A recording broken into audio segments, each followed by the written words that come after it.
Welcome to Fast Break. This is an African-based basketball podcast where we have entertaining, thought-provoking, and unfiltered conversations on the game and the culture of basketball. Hi guys, welcome back to the Fast Break. I'm your host, Gogetso. This is your show where you get everything basketball, culture, lifestyle. We have this every single month. Today on the show, I have Cindy. How are you, Cindy? How are you doing? Hello, Cindy. You are on mute, girl. Hello. Okay. Are you audible? Cindy? All right. While we wait on Cindy, you also have Shaz. Haven't seen him on the show. How are you guys doing? Lakers be up. Let's go. Let's go. It's a beautiful. You're wearing a Celtics jersey though, so I'm not sure. It's a road to St. Patrick's Day. I knew I was gonna get 100 questions about this. Even though our rivals are the Boston Celtics, we still say shout out St. Patrick's Day. We've got culture. I'm here with you. All right. While Cindy gets back with us, a lot has been happening in the NBA, but let's focus on the drama around it, right? Ja Morant, the Grizzlies, he's been suspended. And it's been a build-up, right? It was a build-up because there was an altercation with his friends in one of the Pacers game. The dad was also fighting or was in an argument with is it Shannon Sharp at one of the Lakers games? Yep. And then now the guns started coming up. The strip club started coming up. What are your thoughts on that, Shaz? I think it's my thoughts about this are twofold. It's crazy, the Memphis Grizzlies are now the officially most hated team in the NBA. I think Dylan Brooks not helping the narrative, and their off the court shenanigans are incredible. If it's not the Lakers showdown where they got into a fight, it's Dylan Brooks blatantly going at you've got to win them for you to go up against Draymond Green. That's a 4-time champion, certified Hall of Famer. If you're gonna go against somebody like that, you've got to have at least the statistical backing and a championship. And then we've got these off the court incidents. We've got Indiana Pacers, where they allegedly, we don't know the truth, where they were pointing lasers at the team, and it seems like it was Ja Morant's entourage. And then outside of that, we've got now Ja Morant and this gun pointing Instagram on IG Live. There is a greater issue here. Ja Morant is the face of the NBA now. He's the face of the new generation of the NBA, and the NBA now in a position where they actually have to protect their product. And we've seen what they've done with incidents like this in the past. Gilbert Arenas got 50 games. Yeah, the last time he got 50 games. But this one seems a little bit more serious because it is he is blatantly the face of the league. So standard, we know that Ja Morant is going to miss at least a minimum of 50 games. Reports came out today that he's going to miss a lot of the foreseeable future of the season. So he might not even make it into the playoffs. So this is going to be an incredibly, incredibly harsh life lesson for Ja Morant. And he is going to bear the brunt of a lot of criticism moving forward, because this was the time where his team was probably going to make a run in the playoffs deep. And I don't think with Ja Morant that they make a deep playoff run. Does he deserve it? Yes. I think he needs to be held accountable. He needs to be held like any other superstar. Hopefully he comes out. But what a stupid, I believe it's a stupid thing that he did. And we wish him well. And it's going to be harsher than with Gilbert Arenas. I think it's even going to be worse that him as an individual superstar is probably going to lose a lot more, credibility in the league.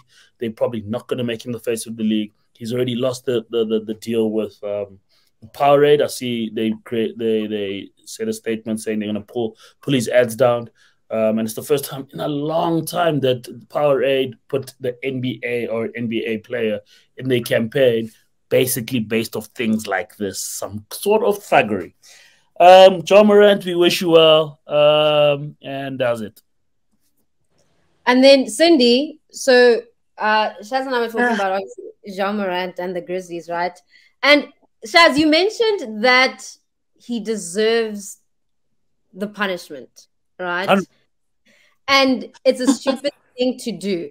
Cindy, I have my own, opinions about that. But before I answer, what do you have to say about that? I think it's really unfortunate because I was really rooting for the Grizzlies this season, and I think for good reason. Besides all the talking and all the little incidents, I think that made everything worse. I think also apparently allegedly attacking a teenager and then fighting outside of supermarkets. It's just like a ripple effect, and things just kept on getting worse. And I don't think that their on-court behavior makes it any better because they want to make it seem like they're this tough team that does all these things and nobody must mess with them. So I feel like him flashing a gun literally happened at the worst possible time.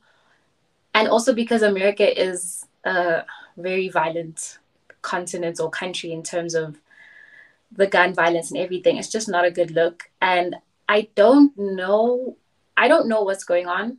Because now if it started as a medical health issue, then I guess it's going to get some sort of sympathy. But I really hope that it gets sorted out. And I want to see where the NBA is going to head with this, because the requirement is 50-game suspension. I want to see if they're actually going to enforce that with the star, because I have never seen a major face of the NBA actually get into trouble and then have to get punished for it. But if he does get punished for it, I think it's really going to test his character, and if he really has that dog in him, or if he is as tough as he makes himself seem to be, I guess this is the true test. So in a sense, I think he asked for it, because if you want to be this tough guy, you're put in a tough situation, so now you have to respond. I think it's just unfortunate because the Grizzlies are a good team. I think just their discipline and their behavior just ruins a lot for them. The Grizzlies are a good team and a young team, right? Do you guys feel any sense of compassion, empathy towards them? Because they are young, right? Can you imagine a 23-year-old, 22-year-old, 24-year-old with the amount of money that they have, surrounded by or being, leaders in your family, your friendship groups? Do you guys feel a sense of maybe they just misdirected? No, because they're not the only young team to ever have existed. Thank you. I love how you landed that. I was going to say the exact same team. The exact same thing. They are not the first youngest team in the league, but they're the first team that are really this good with so much potential that are not choosing to listen to veterans. Steven Adams had a players-only meeting. He said, guys, our antics are going to lead us into a certain way. They lost the game in Denver. That's the crazy thing about this whole situation. Ja Morant, being a so-called leader, lost the game in Denver, went to a strip club. We've seen all the pictures come out. He's like the only guy in the strip club. And the guys... Go on, sorry. That's neither here nor there. You've lost the game. Watch some tape. Get in the weight room. Have a spirit of a champion. And they haven't endeared themselves. And they really, and this is the biggest thing about Memphis, they're really not that tough. Since when are they these tough guys that are going around smacking teams? It's the same thing when we're talking about the Boston Celtics. This is cheese boy basketball, and now now they're trying to be tough like that. And you know what? They're going to learn the consequences. And, it's unfortunate because this team was destined to be a playoff team, very deep. Now they've lost their star, and look, I don't see their star coming back by the playoffs. Even if minimum 50 games, his season is a wrap. So it's going to be interesting. Yeah, I partly agree with you guys. They should be held accountable. Veterans have been telling them to stay in order, but I think we also need to approach it in a human way. It's so easy for us outside to say that, guys, what you guys are doing is stupid. What you guys are doing is this, right? But I feel like we need to be Ja, what you're going through, because there's been some, former players who've been saying that they understand where Ja is right now in his life and they understand his actions, but he should actually take a step back and try to, like just to be in order, just to realign.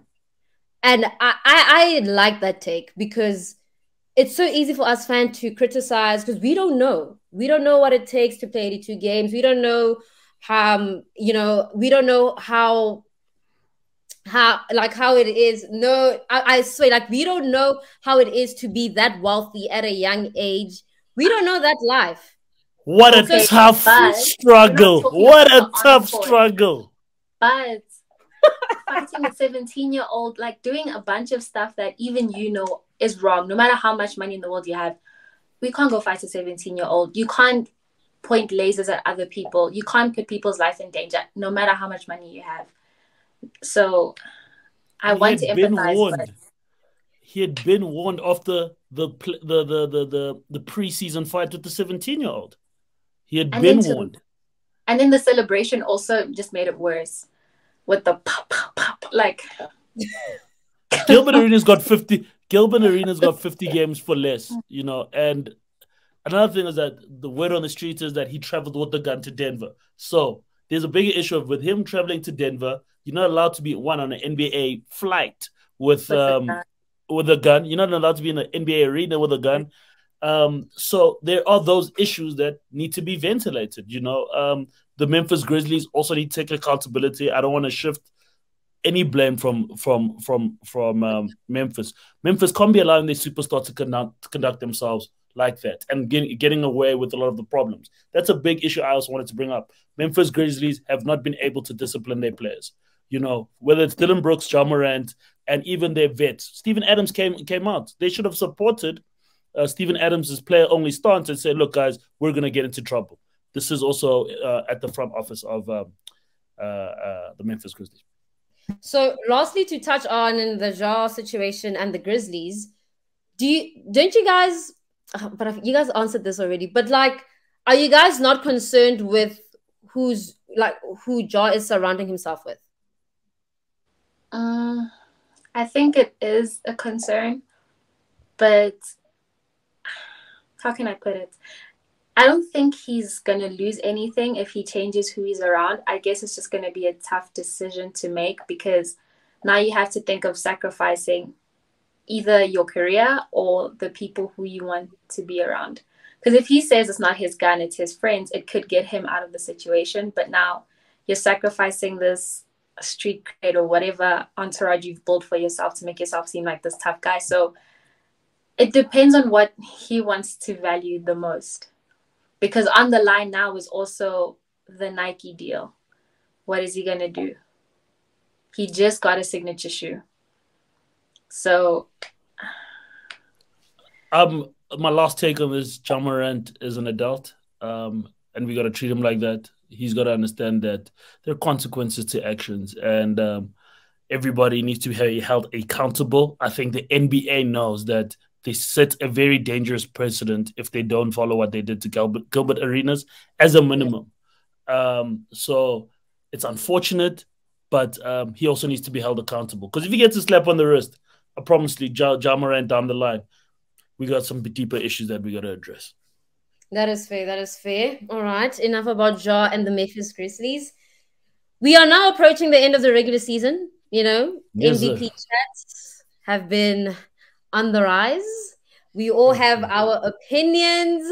Shaz is ready, so I'll start with Cindy. Cindy. Yeah, so MVP number 1 in the running now is Nikola Jokic. 2 is Joel Embiid. These are the top 2 candidates. What is your opinion on the 2, and who do you choose between the 2? Who do I choose between the 2? Based off the past 10 games, I have to go with Nikola Jokic because the 76ers have... Listen, let me just explain. You can walk away, it's fine. The 76ers have performed poorly against teams like the Rockets and the Thunder. And these are teams that really... They're not strong teams at all. They suck, essentially. And I really would want to see Joel Embiid win I really do, but I just don't know. I don't know. I don't think he need. It's like they're equal. The 76ers are kind of just, I don't know. But also on the other hand, the Nuggets, and as much as Nikola Jokic is having an amazing season, I think we have to start asking questions like, despite the fact that he may not make it to the NBA finals, does that when do we start talking about whether that has an impact or not in the NBA, in the MVP conversation? Because if he's consistently dominating throughout the regular season, and up until now he hasn't made a deep enough run to where, I don't know. I think the point is have now. Okay, do we now value championships over stats? Because then I don't know. I think for both of them, I don't know. I feel like for me, they're yet to prove that they're able to carry their performance into the postseason. But either way, I think both are deserving. But over the past 10 games, I think the 76ers need to tighten up, especially when they're going against weaker teams, because they will have to pay for that in the playoffs if they keep on making those mistakes. So, Cindy, a follow-up question, because you've been mentioning over the last 10 games. Is that the deciding factor? Just the 10 games or the entire season? The entire season, but I think the past 10 games, I think it should hold a bit more, not a bit more, but things are starting to get close. More teams are competing a lot more, where early in the season there was a lot more injuries. Things have settled where we can see this player got traded to here, and we have a clear picture of what the two conferences look like. So the whole season, they've both performed really well, but I don't know. I'm just basing it off of what's happening right now over the past 10 games. And who would you choose? Jokic, you said. I don't want to choose him because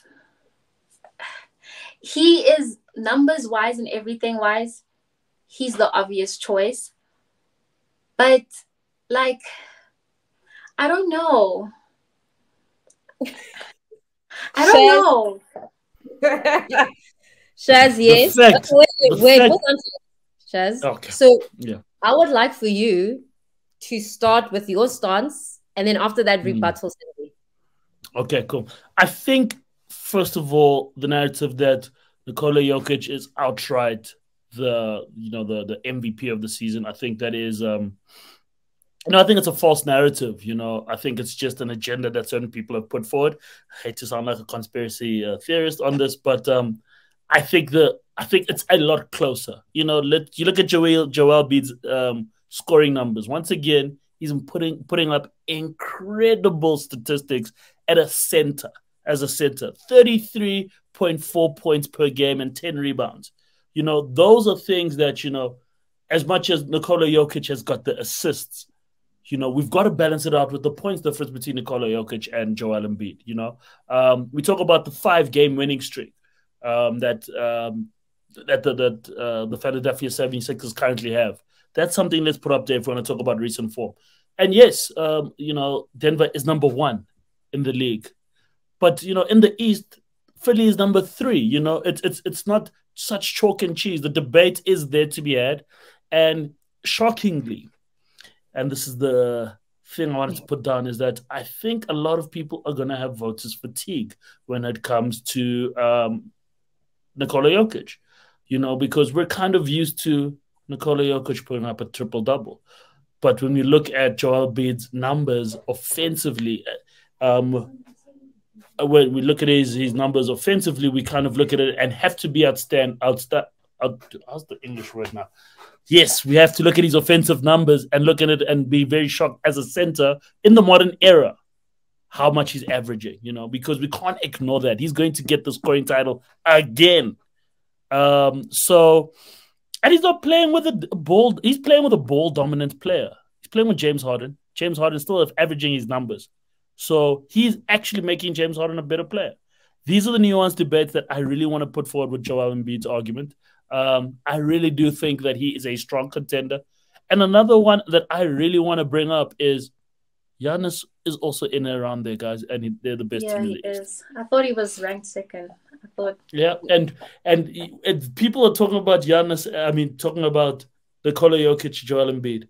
Giannis really got a strong argument this season because his team is very, they're up there in the East, so it should be closer. So I hate the narrative that Nikola Jokic is outright. I think there's room to have a more nuanced debate. I think people like JJ Redick need to understand that, the top three, we won't be mad if it goes either way.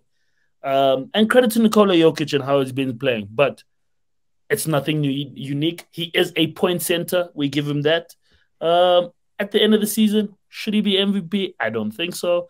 I think it should be Joel Embiid because the scoring dominance back-to-back seasons. Because I thought it should have been closer last year, but the scoring dominance of Joel Embiid is incredible. But also, Giannis is putting up serious numbers, and he's got 31.4 points this season.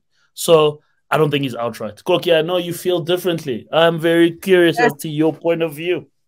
I have questions. Wait. And before I give you the platform, okay. The fact that Cindy is saying, oh, it's up there, lets me further know that this is actually a more nuanced debate and that we can't actually just give it outwardly. Yeah, we can't outwardly give it to Nikola Jokic. That's all I'd like to present. Okay, I have questions now, right? Is the fact that Jokic is in the best team right now in the NBA, the best record, right? Nikola Jokic has won 2 MVPs. He's currently the reigning MVP. Does that not have any weight in this argument? It can't. I said it's voter fatigue.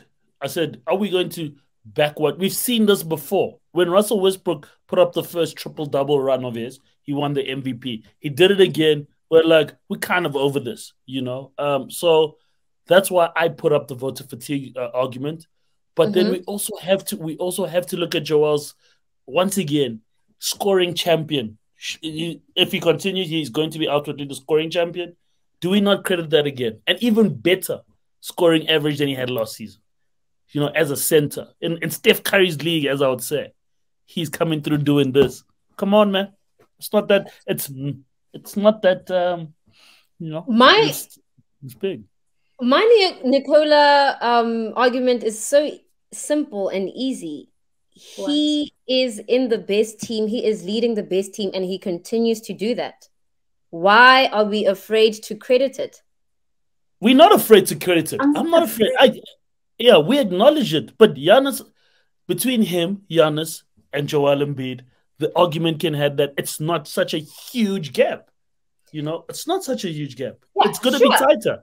Also, there's been seasons in the past where the MVP came from a team that maybe wasn't top 1 or 2. So why do you want to use this as such a determining factor to give it to Nikola Jokic? Jokic. It's an individual stat, but I feel like him being in the number 1 team, yes, it helps his argument, but it shouldn't be the thing that carries the weight because, like Russell Westbrook, he was MVP. KD was MVP. There's been players that have been MVP when their team was not the best in the league at all. James Harden too, and they had amazing seasons. However, they weren't the best team. I'd like to throw in, since we're throwing out those ones. Steve Nash was his team was there and thereabout. Actually, they had the best record, but he wasn't great statistically compared to Kobe in LA and Shaq in Miami that year. So we've got to now have that nuanced debate and say, what are we backing? I would rather have a player who does more with less, right? Nikola Jokic doesn't have to score 50 points for him to lead a team to be the best in the league. You know what I'm talking about? He is for a center, he plays as a point guard. Assists, he's top 3 in the league. Rebounds, he's top 3. He's top 3 in points, rebounds, and assists. Not top 3. He's not top 3 in points. He is. That's a lie. He is. Who's number 1 in points? It's not Joel. With how many? 33.4. Nikola Jokic got 25 points. Jokic 25 is points. Top 5. Jokic is top 5. Yeah. Joel doesn't have to pass the ball. And he's got James Harden, who's now averaging more assists, and more points. So when you say making players better, Joel is there, guys. He's thereabout. The debate is closer. It is closer, but I think Jokic should definitely have it, and also for the narrative. Definitely. Wait, Also definitely. For the narrative. That is what I wanted to ask you, Koki. You want Nikola Jokic. Because if he wins, guys, we've got to have some very tough conversations in our hearts and in our spirits. He will be regarded as one of the greatest centers of all time. He'll be in that conversation. He'll be there with Shaq. He'll be there with Hakeem. He'll be there with some real Walt. He'll be there with Kareem. Is that what we want to do? As he should. As he definitely should. Oh. Is he? I'd beg to differ. I think eye test is the problem here, right? Because skill-wise, the other players that you mentioned, just watching them, they play better than Nikola Jokic. But Nikola Jokic is so fundamentally sound that he doesn't have to be skillful. He just plays with the basics and he does what he needs to do. He's been doing that for like this third season now. Okay, but then is that not in response to him adapting to the situation that his team has presented him? Because he doesn't have a James Harden. He doesn't have a Chris Middleton. He's had to adjust to doing a lot more things, and maybe he's made the best of that situation. So is your argument of he needs less to do more? Guys, and also, what is this narrative that Nikola Jokic doesn't have? Nikola Jokic has some certified ballers. Yeah, Jamal Murray's a shooter. Sure. Jamal Murray is putting up numbers. Michael Porter out there putting up numbers. Aaron Gordon putting up numbers. That is why I say Nikola Jokic. That debate is got to be a bit more nuanced, because I think Denver, especially in the Wild Wild West, even if Nikola Jokic goes in, they remain there and thereabout. Philly without Joel Embiid don't even try and make it into the play-in. I would like to blatantly put that out there. Fully disagree. So what you just said about Joel Embiid, it's definitely the same with Nikola Jokic. When Jamal Murray was out for a whole season, he managed to still be an MVP. He managed to still get his team up there. Jamal Murray is balled out this year. I'm talking about this year. He's balled out. Jamal Murray is balled out. Michael Porter's balled out. All his team, all the players. And he's proved that he can do it without. Yeah, but that's not the debate in this season. This season, everybody's been healthy. And we're going to look at the most valuable player to each team. Nikola Jokic is great, right? But the Nuggets without Nikola Jokic, they're there and they're about in the West. Joel Embiid out for the 76ers are dead meat. I am telling you, and I back it. And the Bucks? You're on mute. On mute. And you know what? The Bucks, they're nowhere without what Giannis has been doing. The problem is that with Giannis right now, we have voters fatigue. We really want Joel Embiid to win this MVP. Because the world of basket. Because you know what's going to happen, and I have to bring it up. If we give it to Nikola again, we have snubbed Joel Embiid for the third season in a row, and he has been incredible scoring the ball. That is a scoring champ. Can you believe winning another scoring title as a center and not winning the MVP in Steph Curry's league? I must say, it's incredible. I think snub is a strong word. Cindy, you've been quiet. Any thoughts of what shall I say? You guys are both making valid arguments, and he's making a very valid argument. So I don't know. I think it's gonna go to whoever fits the narrative more. But I disagree with I think if you take Nikola out, the Nuggets will still be okay in the West. If you take Joel Embiid out, I don't know if James Harden can do it with the rest of the 76ers. Hold on. Okay, I have a question for both of you guys. Yes. So, if you take out Nikola Jokic, right? Do you think Jamal Murray can lead the team? I think Jamal Murray, Michael Porter, I think all the other assets, as they have been doing. Because you know what? It's not like Nikola Jokic has been scoring 33.4 points per But do game. you know why? He's Do you got know what? shooters. This is No, wait. something. He's got shooters. The Denver Nuggets have built a great team, and it's the first time that we see this Denver Nuggets team healthy. So that is why we have got to understand that without James Harden, there is really nothing much happening there in Philly.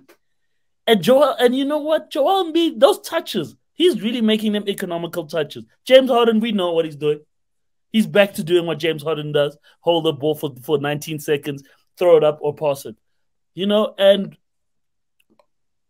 that team is well oiled. Denver's well oiled. They will be fifth seed without Nikola Jokic. Do they win a chip? No. So are we talking about chips? Because even with the 76ers, it's not like No. Let me get back to the initial point. I think regular season MVP is going to be very important. Okay. If Nikola Jokic wins, and he might win it, he's got a lot more pressure going into the postseason because he has got to win it. Now this is the season, because we gave Giannis a pass when we won one. We won the second one. We said, boy, oh boy, you better bring it home. And if he doesn't bring it home, oh man, we see Fraud Watch. I know Fraud Watch. It's a great website. We have to be very careful with calling people frauds when they've shown us. Fraud Watch. He better be MVP in the playoffs. All right, guys. To wrap up, let's bring it local. Okay, let's bring it locally. The Basketball Africa League started this weekend.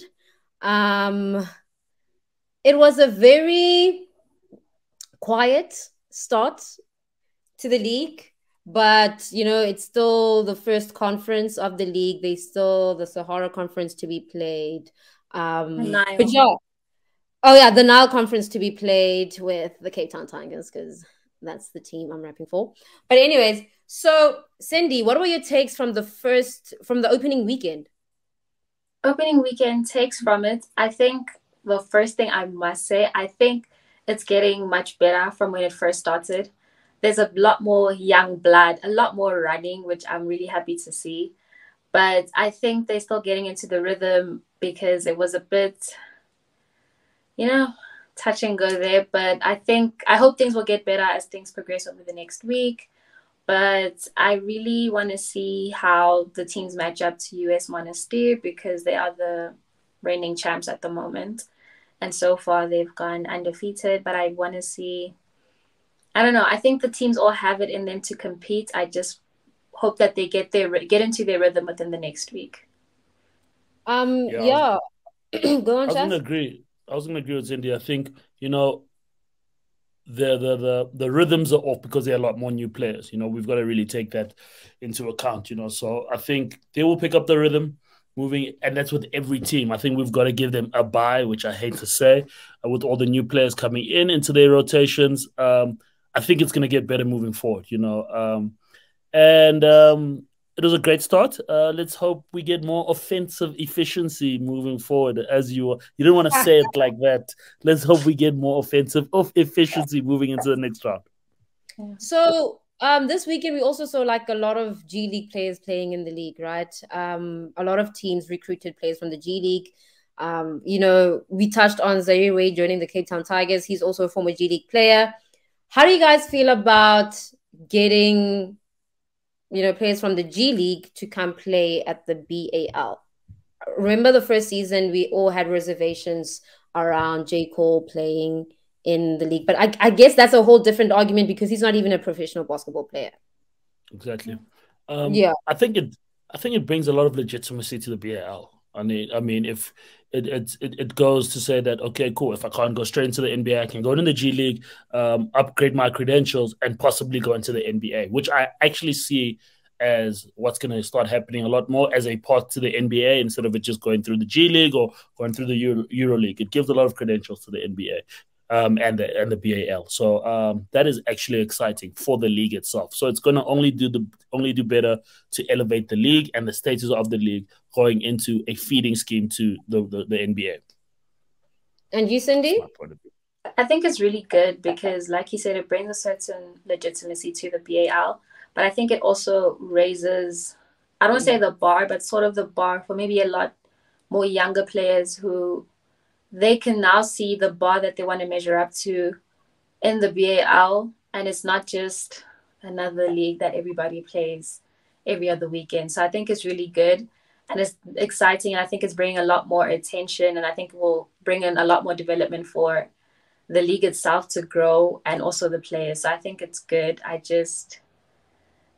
hope they host the combine in Africa though. But besides that, I think it's perfect. But I really hope to see a combine in the next year or two in Africa, because I think that Africa has a lot of talent, and because everything's so decentralized, there hasn't been enough opportunity for people from these African countries to actually be invited to the combine, or actually just enter themselves into maybe a raffle or something where they get a chance to kind of showcase. Because I don't know, in one breath, the G League is giving people from overseas a better pathway and like giving them more steps to take to get to the NBA, but I don't want it to eliminate the steps that the African player has, for example. I agree with you guys. I think it does bring a lot of development and, raising the bar. But in addition to that, I think it brings eyes to the league, right? These G League players have people following them from the States, NBA players. And, let's not get it twisted. The NBA or Americans actually run basketball, right? So if we can get their eyes to the BAL and get people talking about it, that will raise awareness of the league, but also like the culture, the lifestyle around the league. And people or young Africans won't only look up to the NBA to play, but just the BAL. Like, I just want to be a BAL player. I'm not going to use the BAL to get to the NBA. This is the top level, and this is the level I want to play at. Yeah. I was going to actually say that I think it really makes for a league that's only second, third year into its ideation. Yeah. It's a big step in the right direction. Outside of the NBA, EuroLeague scouts are now looking at the BAL saying, oh, this is the level that you guys are going at. Let's now look at this as a potential scouting ground. So it opens opportunities to, one, elevate the league itself, and also put potential players to move out, into either EuroLeague or into the NBA or into the process of the NBA. Yeah. Yeah, 100%. Guys, it's been a good show. Okay, now I know your stance. You guys support Joel Embiid. Cindy is on the fence. I'm Nikola Jokic. Regarding the BAL season, guys, we'll be covering it the whole entire season. Sahara Conference up until the finals.